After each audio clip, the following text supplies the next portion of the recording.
नमस्कार, जय हिंद, भारत माता की जय। मैं हूं वरुण बाबुल और आप देख रहे हैं जीएस न्यूज। कैसे हैं सब लोग? ठीक ठाक हैं? मात्र 6 दिन शेष है चुनाव प्रचार के लिए, यानी 6 दिन के बाद भोपू बजना होगा बंद और मतदाता करेंगे विचार और करेंगे वोट। इस 6 दिन पहले कि कैसी है स्थिति और क्या चल रहा है नगर परिषद नौगछिया में, किस तरह हो रही है चुनाव की तैयारी, क्या सोच रहे हैं प्रत्याशी, इस पर करेंगे वार्ता। आज हमारे साथ पुनः अतिथि के रूप में है नौगछिया नगर परिषद से सभापति मुख्य पार्षद पद के उम्मीदवार खुशबू कुमारी के पति सुरेंद्र कुमार सुमन। सर, बहुत बहुत स्वागत है पुनः आपका हमारे इस खास कार्यक्रम में जिसका नाम है आपकी बात वरुण बाबुल के साथ। बहुत बहुत धन्यवाद बाबुल जी। सर, मात्र 6 दिन बचा हुआ है और आज 2 अक्टूबर है, गांधी जयंती और लाल बहादुर शास्त्री जी की जयंती है। उन्हें भी हम नमन करते हैं आज के कार्यक्रम से। और मात्र 6 दिन शेष है सर, और अगर हम बात करें तो 7-8 दिन का प्रचार हो चुका है। कैसी स्थिति है सर चुनाव की? सर, लगभग हम सारे वार्ड लगभग घूम चुके हैं जी। सारे वार्ड में एक चीज देखने का मौका मिला, जनता तमाम जो प्रत्याशी है, चाहे वो कम पढ़े लिखे हैं, चाहे वो आपराधिक प्रवृत्ति के व्यक्ति हैं, सभी से निकलने के लिए, उस जाल से निकलने के लिए त्राहिमाम है, व्याकुल है। पूरा जनता चाहता है आपराधिक प्रवृत्ति के जितने व्यक्ति हैं या कम पढ़े लिखे व्यक्ति जितने हैं, उस जाल से निकलने के लिए आप मेरा ईश्वर बन का है, भगवान बन का है।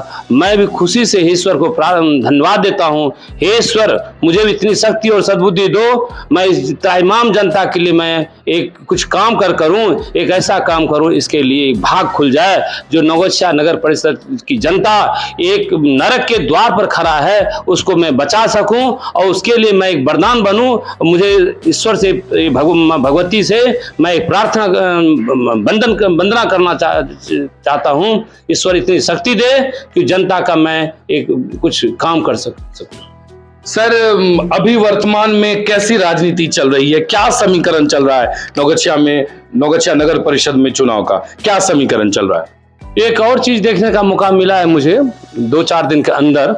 जो प्रत्याशी अब लग रहा है कि उसको हारने के कगार पर खड़ा है, वो अब जाति का जाल चल चुका है। 100% जाति और जमात का चर्चा स्टार्ट कर दिया है।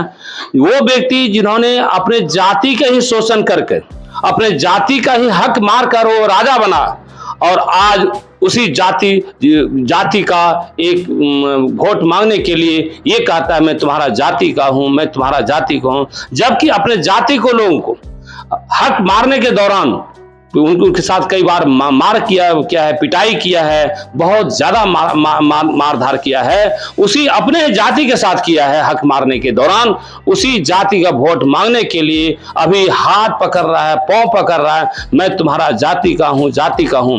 लेकिन ये चुनाव के बाद फिर वो जाति 10 तारीख को 7 बजे के बाद वो अपने जाति का फिर वो निर्मम हत्या करने के लिए, अपने जाति का हक मारने के लिए सारी हथियार को यूज करना स्टार्ट कर देगा। ये जनता से हम प्रार्थना करना चाहते हैं, जाति के नाम पर कृपा करके ना उस जाल में फंसें। जाति और जमात जीवन में कभी काम नहीं आता है। ये मानव सेवा ही परमो धर्म है, चाहे वो किसी और जाति और किसी भी धर्म का हो।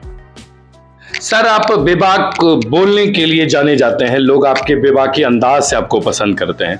अभी नौगछिया का जो चुनावी समीकरण है जिस पर आपने बताया, और आपको क्या लगता है कि जो मतलब बड़ा प्रभाव डाल सकता है इस चुनाव में मतदाताओं को अपनी ओर खींचने के लिए, या आपको लगता है कि यह प्रभावशाली है? चुनाव के अंतिम चरण में, अंतिम समय में शायद ये देखने का मौका मिलेगा। हम अपने प्रशासन से हम प्रार्थना करना चाहते हैं कि पैसा बांटने के दौरान कभी कुछ हो सकता है साड़ी बांटे, चावल बांटे, दारू बांटे, खाना बांटे, और या पैसा बांटे, उस पर रोक लगाने के लिए हम सरकार से प्रार्थना करते हैं कि कड़ी से कड़ी व्यवस्था की जाए, ऐसी पाप इस चुनाव के दौरान ना हो। सर अभी वर्तमान में दुर्गा पूजा भी चल रहा है, नवरात्रि चल रहा है, चुनाव भी चल रहा है। कहीं ना कहीं अब लोग लगातार प्रत्याशियों के आने के कारण तंग भी हो रहे हैं।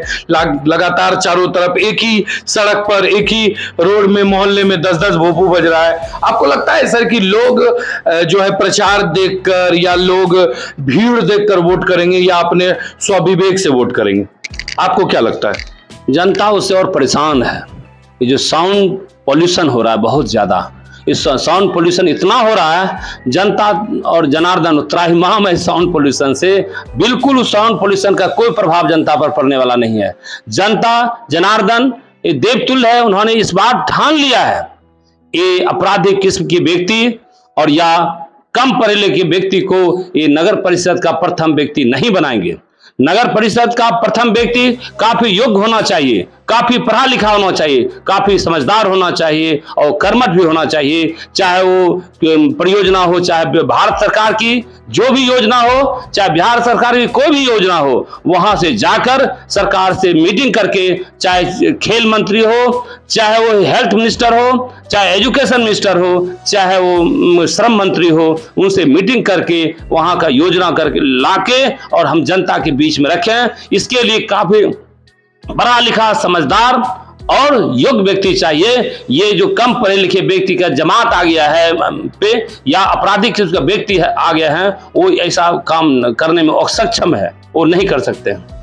और आज तक जितने भी चेयरमैन बने हैं, लगभग हम जो देख रहे इतिहास, सारे चेयरमैन का एक ही कहना है, रोड बनाया, नाला बनाया, रोड बनाया, नाला बनाया। जबकि पूरा नौगढ़ शहर घूम के देखिए कितना नाला और रोड बनाए 20 साल में, कहीं कुछ रोड और नाला सही नहीं है। उतना बड़ा सोच इन लोगों के पास नहीं है, क्योंकि उतना सक्षम नहीं है। ना इनके पास सोच है हॉस्पिटल हो, ना इनके पास सोच है प्लेग्राउंड हो, ना इनके पास सोच है पार्क हो, ना इनके पास सोच है जो जाम लगता है नदी किनारे पार्किंग की व्यवस्था कर दे, मोटरसाइकिल का जाम अपने आप खत्म हो जाएगा। उतना बड़ा सोच, उच्च कोटि का सोच, उत्तम सोच इन लोगों के पास नहीं है, क्योंकि ये लोग पढ़ा लिखा उतना नहीं है, इन्होंने दुनिया नहीं देखा है, सिर्फ अपने ही गरीबों का हक मारने में रह गया है। इसलिए आगे चल के बड़ा काम नहीं कर सकता है। अभी क्या अपील करना चाहेंगे, क्या संदेश देना चाहेंगे सर अभी मतदाताओं से आप? हम जनता जनार्दन से बार बार अनुरोध करना चाहते हैं, प्रार्थना करना चाहते हैं, तमाम जनता से प्रार्थना करना चाहते हैं। जाति के जाल में, पार्टी के जाल में, धर्म के जाल में या किसी आपराधिक किस्म के व्यक्ति के किसी भी प्रलोभन में, चाहे वो जाति का जाल फेंक रहा हो, क्योंकि तमाम जितने प्रत्याशी हैं आपराधिक किस्म का, उनका बैकग्राउंड को, इतिहास को टटोल के देखिए, कितना उनके ऊपर केस हुआ है, उन्होंने कितना अत्याचार किया अपने जाति के ऊपर।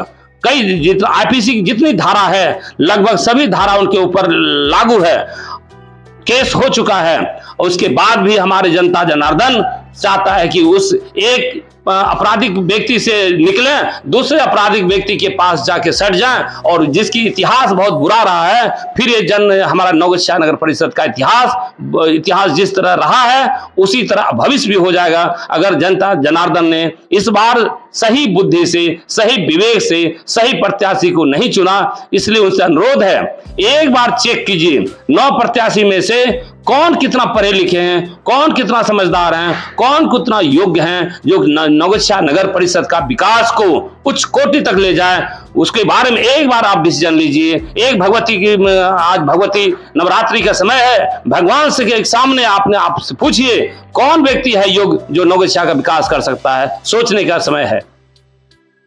सर कैसे आपके हाथ को मजबूत करेंगे, कहां वोट डालेंगे, और इसके बारे में आप भी बता दीजिए। इसमें प्रत्याशी मेरी वाइफ, मेरी धर्मपत्नी खुशबू कुमारी है, उसका चुनाव चिन्ह नल है और उस क्रम संख्या 3 है। उस क्रम संख्या 3 पर चुनाव चिन्ह नल पर मोहर लगाकर विजयी बनावे।